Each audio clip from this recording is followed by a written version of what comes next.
Well, good morning, ladies and gentlemen, and welcome back to another episode of Cornbrook Contracting. My name is Thomas. You join me next to my lovely, clean Massey. Today is going to be a day of days, really, for us. We've got a new baler.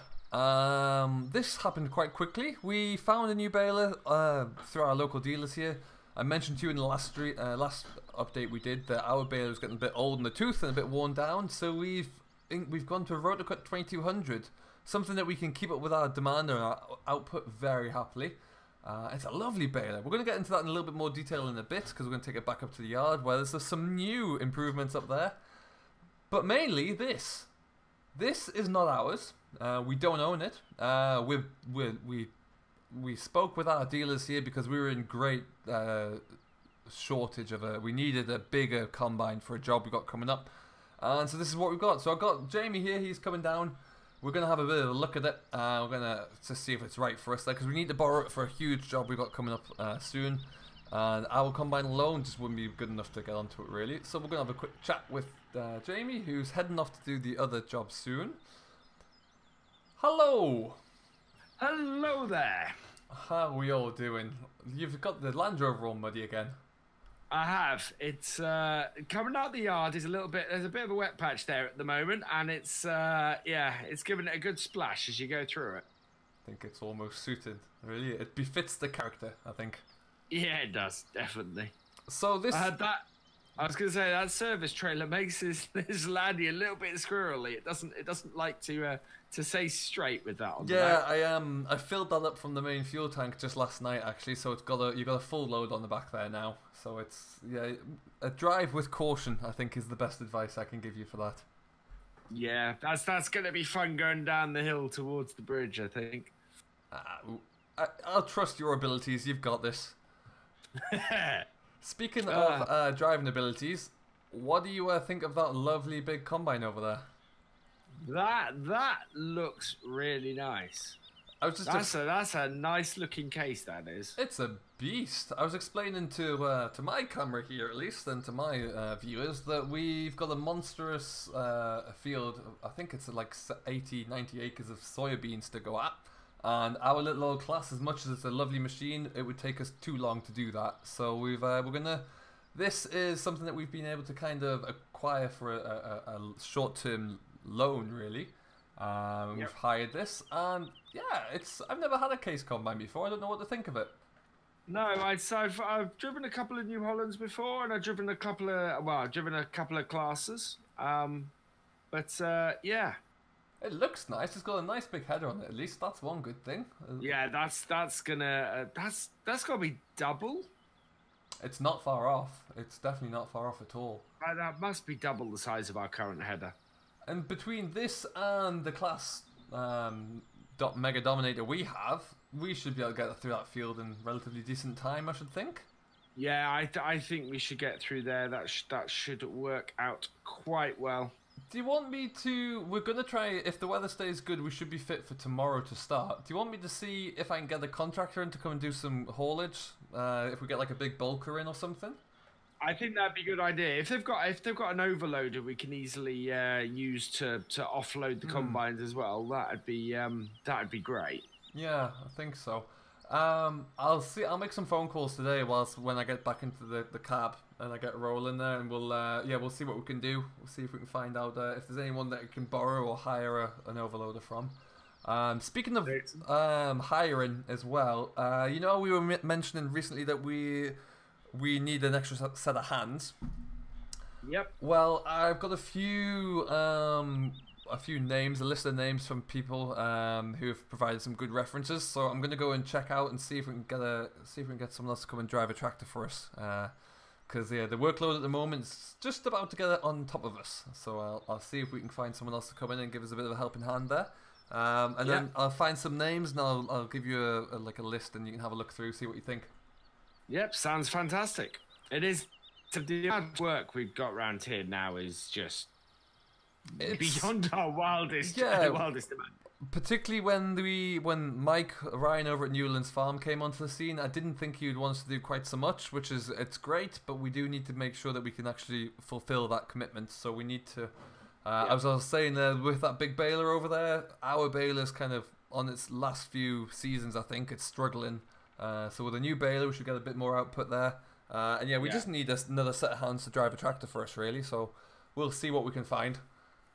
Excellent. All sounds good. Well, it's better crack on with today's job because otherwise, I think we're gonna run out of time. So. I think so. I'm gonna take my Massey with the baler on back up to the yard, and then I'm gonna jump into the other machine that you've no doubt seen parked up and looking shiny. And I will catch you down in the field in probably about 10 minutes or so.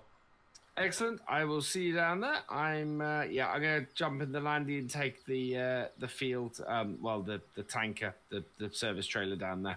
So I will see you down at the field. Lovely. Catch you in a bit. See you in a bit. All right then. So, as I mentioned there with Jamie, we are going to be looking into getting some extra help coming in soon. I've got a few people I need to go and call. We need a tractor driver because we've just got an awful lot of work coming in right now. And just can't fulfill it really, so we've got an awful lot of a large acreage to cover for drilling next year's crops. We also need to, whilst we've still got a lot of spring crops that we need to get out of the ground, and because of the extra acreage we've taken on there, we could just really do with another committed driver. Dave's great, he's actually working in the fast track now, working in some heavy land, but we need someone else who can come along and give us an extra hand, because Dave has other commitments and he's building his own little empire, so we don't want to pull him away too much from that, and there's only so much time he can actually give us anyway, so that's what we're thinking there at least, and we will try and get someone looking for a few knowledgeable and trustworthy hands who can come in and give us a big boost here to our output. Speaking of output there, we have a demonstrator. We bought another piece of kit and it's been pulled by a demonstrator, so that's what I'm going to be out in today. Because I'm driving it, you can probably guess what it is. It's not the dog either. That stays here. So we're probably just going to pull this here for now. We'll switch that off. We have another Massey here, people. Now this is a bit of an upgrade. It's not very old at all, but look at it. We've got a 7719 here. It looks fantastic. The drill on the back is a Valstad 300C. That is ours. The reason we've got this is twofold. We have some extra capacity, a lot of extra capacity for drilling, which is why we've gone for the Valstad, and we've also got a this is able to drill a lot faster speed than the conventional combination we're holding on to. We're still keeping both of them. I think it's important that we do, because some of the land we actually work on here is very mixed, very heavy, in which case sometimes the Valstad just won't quite cut it. We need to run over it with a combination drill. I'm going to shut that gate. And we're going to head into it. So this is a beautiful Massey. I really do like this one. I'm going to open the door. Let's get that shut there. That's fantastic. As you can see, it looks quite similar inside. It's a little bit more modern, a little bit tidier. We're going to fire it up though. And lift up the drill. So, like I say, this has been filled up with, we're going to be seeing oilseed rape today. So we're going to head on over to the field. But yeah, if we do, that Massey we have, my Massey at the moment, is in perfect good condition. We don't need to get rid of that at all. It's still relatively young in terms of the hours, but it would be nice to get another one, as I mentioned there. So we're going to just pull out of the road here, and then get that gate shut quickly. But yeah, so we've got this on demonstration really just to see if it's the kind of machine that we'd want to look into purchasing. Would be some kind of higher purchase at the end of the day. But yeah, it's a little bit more horsepower than mine. This one's about 210, I think, so about the same as Jamie's machine. My current machine is 185. So it's a little bit more. Allows us to kind of beef up any of our other equipment we have there. But it's just a nice machine actually. And as you all know, I am a Massey fan, so it's just something that I thought would be a great machine to look into. So what we're going to do today, we're going to take it down, we're going to put it to work with the drill on here. We're heading down to Newlands Farm. The field that I was harvesting in the pitch black of the night, that has been worked over, and it's been ploughed over at least. We've got Dave is out there in the fast track with the kind of deep-legged cultivator on, just to rip through some of the really heavy ground. The headlands and the one corner of it were really messy and really heavy and wet, so Dave's going to be working over that with a fast track, and then we've got Jamie's working his way over there now. He's got the rollers on the front of his machine, on the back of his machine, sorry, and we're just going to kind of press over the ground, break it up a little bit, I should be able to get some good going here. What's important and what's good to know about this is that we have GPS, Trimble GPS fitted to this tractor. So we'll get that all set up there. I'm excited to use that. It's something that I want to include and install onto my current tractor, the 6495 or the 7495. And it'll be a nice one to get set up and working with. So all being well, we'll get that installed as well. We can have it going on the 2 tractors really. But yeah, it's definitely something that we need to expand. We've got a lot of work coming in. We can budget for the work given we've got a few kind of set contracts. And we can budget therefore for, you know, extra additional fleet increases. But yeah, so we really didn't anticipate this business booming quite so much, if I'm honest. It's a fantastic achievement. We've worked hard for this, Jamie and I, so it's great to see it's finally come in. And what I'm going to do is head straight through into the field here, where I believe we're going to be working from kind of, we'll get through the mud here, from the far side in over. Let's see what's going on here. So Jamie is working down, let's see, it looks like Dave's right down the bottom there. Yeah, Jamie's over there as well, so that's perfect. That's our trailer still here. We need to shift that back. Still haven't got over for that one. There we go. We'll get that picked up sooner rather than later. Now what I'm going to do is head around the headland here. We'll go into the far side and we'll just get a start from there, I think. It looks like it's going to be the best place for us.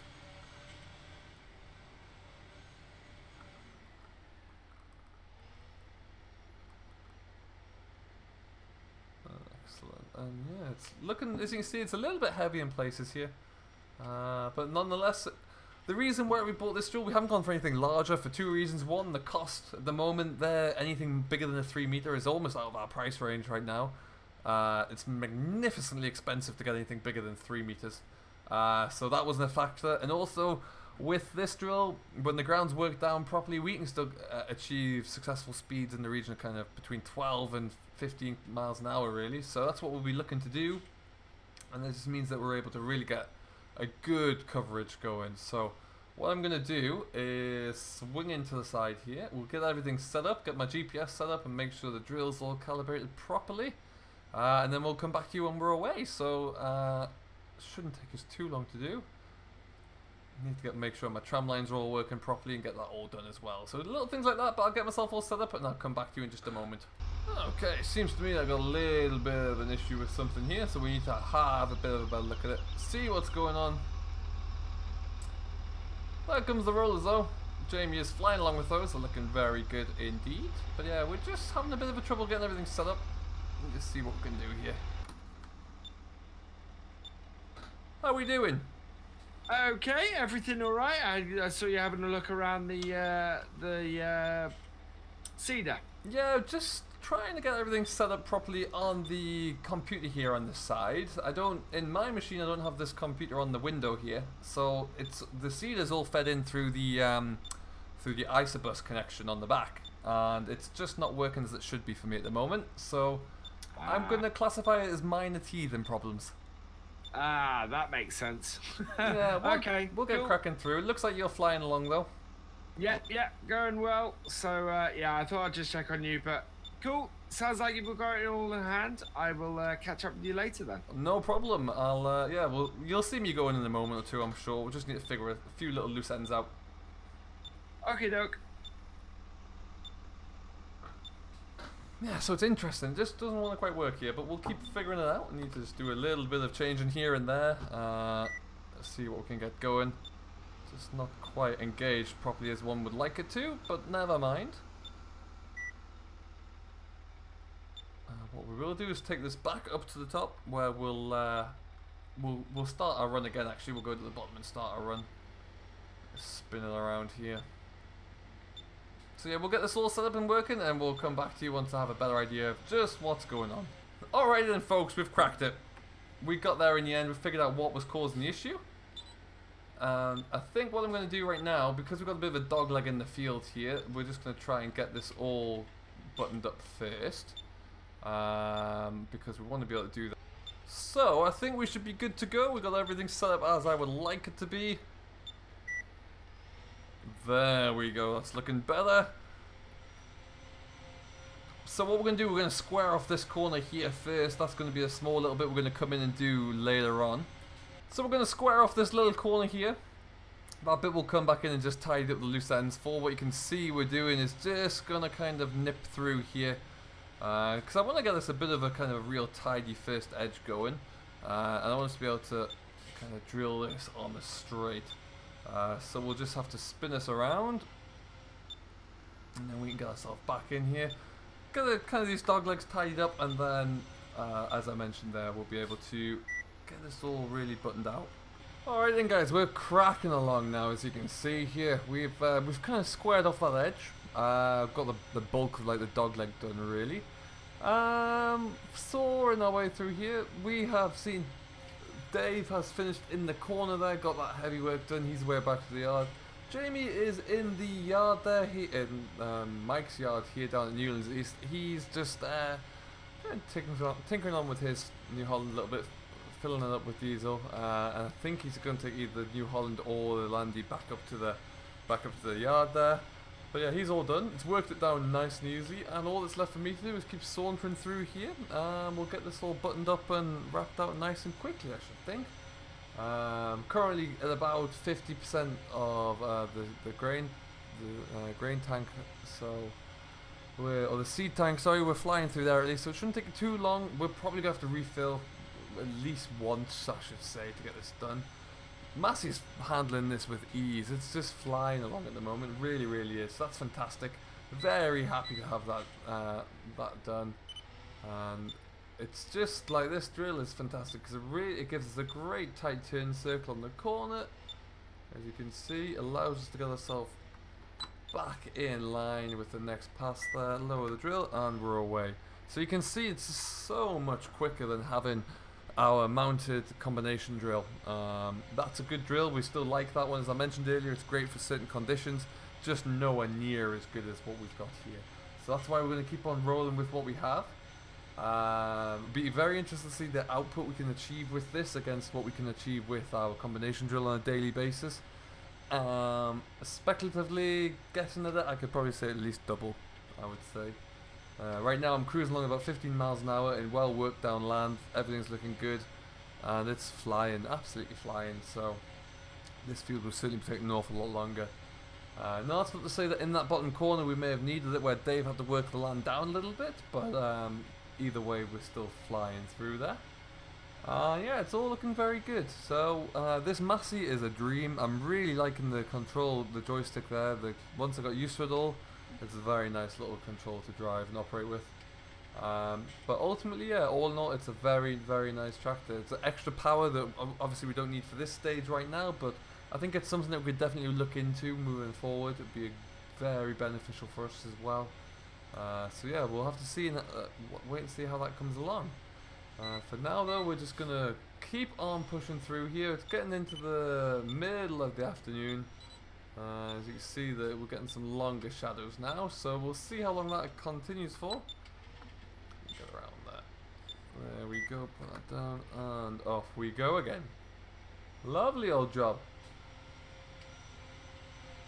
And there we go. So yeah, we'll take it nice and easy there. We'll keep firing ourselves through here. And it shouldn't take us too much longer at all. The GPS is very easy to use on here. Actually, we're using the Trimble system. There's something I looked at to really bring in and incorporate into the 7495. Probably still will do that, even if we get it fitted to this tractor. So that's something that is very impressive so far. So yeah, I'd definitely love to get that included. For now though, we're probably just about breaking halfway, depending upon how we look at this field. It's an odd shaped field, but we've made some leaps and bounds with it actually. We're getting closer to the main farmyard, that's the main thing at least. So we're going to continue here, keep pushing our way through, and we'll get this all wrapped up nice and quickly. For now though, I have been Thomas, your humble host here at Cornbrook Contracting. If you have enjoyed what you've watched, please do hit that like button and subscribe to Simulation for the Nation, who very kindly hosts my videos, and Virtual Farmer, who hosts Jamie's videos as well, and you can keep up to date with everything we're doing. You can just see the combine through the trees there. Actually, it's all parked up ready for us to go. Probably get to that tomorrow, I think. But yeah, you'll no doubt see that in the latest video coming up as well. For now though, we'll leave it here, like I say. Hope you have enjoyed. If you have, drop a comment down below as well. Let us know what you're getting up to and where you're watching from, and we will see you in the next one. So until then, do stay safe, enjoy what you're doing as always, and we'll catch you in the next one.